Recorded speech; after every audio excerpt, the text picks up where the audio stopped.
పొందాలి, సంతోషంగా ఉండాలి. ఇవి ఏ ప్రభుత్వానికైనా సరే లక్ష్యం చేసుకుని నిర్ణయాలు తీసుకుంటూ ఉంటాయి. దాదాపు 22వ తారీఖు నుంచి ఈ రోజు వరకు కూడా ఈ సూపర్ జిఎస్టీ, సూపర్ సేవింగ్స్ అనే కార్యక్రమాన్ని ఎందుకు చేస్తున్నామంటే, ఏదైతే ఈ పన్ను తగ్గుదల ద్వారా మనందరికీ తెలీదు. మనం కాఫీ హోటల్కి వెళ్తాం, వాడిది చిన్న స్లిప్ మీద 25 రూపాయలు కాఫీ, 30 రూపాయలు దోశ, పరాటా, 100 రూపాయలు బిల్ వేసి ఇస్తాడు. మనం టోటల్ చూసుకుని జేబులో కట్టించేస్తాం.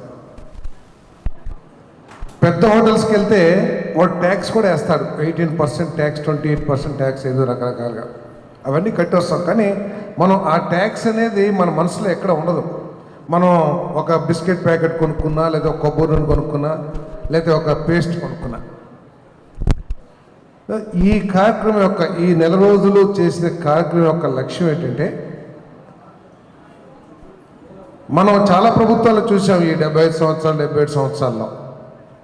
ఏ ప్రభుత్వం అయినా సరే ఆదాయాన్ని పెంచుకోవటానికి, ప్రభుత్వాన్ని నడపడానికి పన్నులు పెంచుకుంటూనే వచ్చినాయి తప్పితే ఎక్కడ కూడా తగ్గించిన దాఖలాలు చాలా తక్కువగా ఉన్నాయి.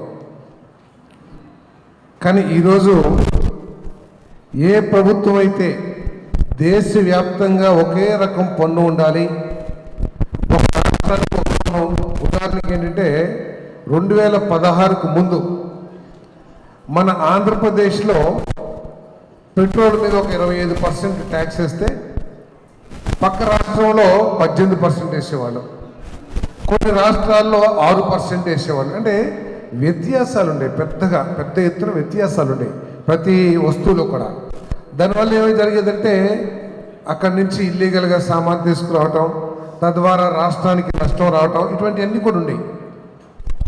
అంటే ఒక రాష్ట్రంలో ఇప్పుడు మీరందరూ కూడా కష్టపడి ఏదో ఒకటి తయారు చేస్తారు. ఎవరో ఒక చదువుకున్న వ్యక్తి, ఒక కుర్రాడు ఒక ఫ్యాక్టరీ పెట్టుకుని ఒక వస్తువు తయారు చేస్తాడు. అది మన ఆంధ్రప్రదేశ్లోనే కాదు, దేశం అంతా కూడా వాడతారు. కానీ ఆ యువకుడు తను తయారు చేసిన వస్తువుని కర్ణాటక తీసుకెళ్ళి అమ్మాలంటే అక్కడ తక్కువ ఉన్న ట్యాక్స్ మూలంగా ఖరీదు, తయారు చేసే ఖర్చు ఇద్దరికి ఒకటే